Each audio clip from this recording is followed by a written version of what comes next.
আসসালামু আলাইকুম ওয়া রাহমাতুল্লাহি ওয়া বারাকাতুহু। প্রিয় আলিম ২৬ ব্যাচের সকল শিক্ষার্থীদেরকে জানাচ্ছি আন্তরিক শুভেচ্ছা ও মুবারকবাদ।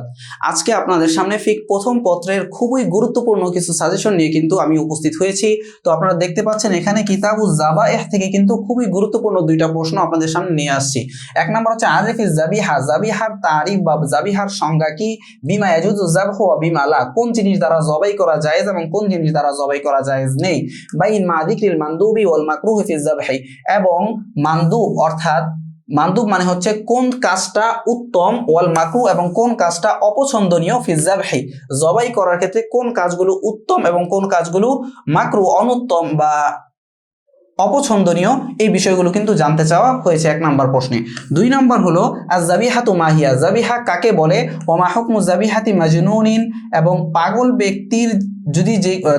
ব্যক্তি যে পশুটা জবাই করবে ওই পশুর হুকুম কি, ওয়া ওয়াসানিয়িন, এবং মূর্তি পূজক যে পশু জবাই করবে ওই পশুর হুকুম কি, ওয়া মাজুসিয়িন, অগ্নি পূজক যে পশু জবাই করবে ওই পশুর হুকুম কি, ওয়া তারিকিত তাসমিয়াতি, এবং যেই ব্যক্তি কোনো পশু জবাই করার সময় বিসমিল্লাহ ছেড়ে দেয়, ওই বিসমিল্লাহ